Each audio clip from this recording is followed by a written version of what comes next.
स्वागत है। ज्ञान फैक्ट्री में आपका स्वागत है। नमस्कार दोस्तों। करंट अफेयर्स एमसीक्यू में आपका स्वागत है। ये प्रश्न UPSC, SSC, PCS, railway, BPSC तथा सभी प्रतियोगी परीक्षाओं के लिए बेहद महत्वपूर्ण है। हर प्रश्न के बाद कुछ सेकंड सोचिए, फिर सही उत्तर और उसकी संक्षिप्त व्याख्या सुनिए। तो चलिए शुरू करते हैं।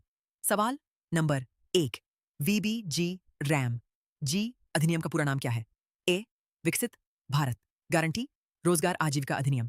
बी विकसित भारत ग्राम रोजगार और आजीविका अधिनियम। सी विकसित भारत गारंटी फॉर रोजगार एंड आजीविका एक्ट। डी इनमें से कोई नहीं सही उत्तर है। विकल्प सी। व्याख्या वीबीजी रैम जी का पूरा नाम विकसित भारत गारंटी फॉर रोजगार एंड आजीविका एक्ट है।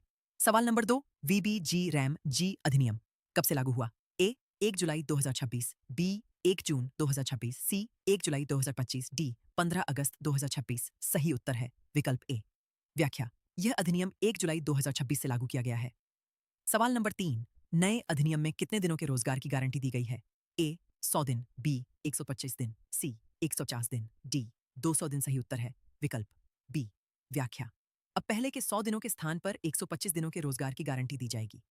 सवाल नंबर 4। सरकार ने न्यूनतम मजदूरी का फ्लोर कितना निर्धारित किया है?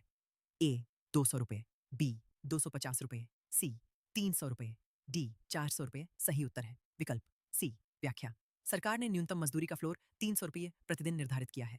सवाल नंबर 5। वीबीजी रैम जी के तहत नया फंडिंग पैटर्न क्या है? ए 90, 10, बी 76, 25, सी से 60, 40, डी 50। 50 सही उत्तर है विकल्प सी। व्याख्या इस योजना में केंद्र और राज्य के बीच 60-40 का फंडिंग पैटर्न निर्धारित किया गया है। सवाल नंबर 6। स्थानीय निकायों को संवैधानिक दर्जा किस संविधान संशोधन द्वारा मिला?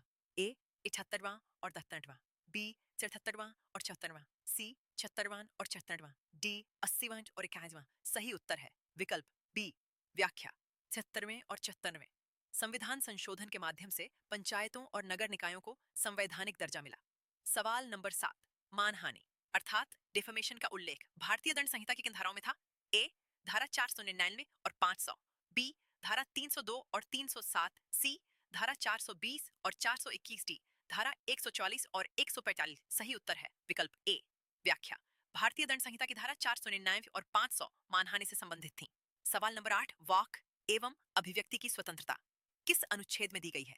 ए अनुच्छेद 14, बी अनुच्छेद 19(1), ए सी अनुच्छेद 21, डी अनुच्छेद 32। सही उत्तर है विकल्प बी। व्याख्या भारतीय संविधान का अनुच्छेद 19(1) ए नागरिकों को वाक एवं अभिव्यक्ति की स्वतंत्रता प्रदान करता है।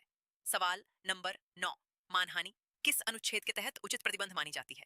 ए अनुच्छेद 19(1), बी अनुच्छेद 19(2), सी अनुच्छेद 21, डी अनुच्छेद 14। सही उत्तर है विकल्प बी। व्याख्या अनुच्छेद 19(2) के तहत मानहानि पर उचित प्रतिबंध लगाया जा सकता है।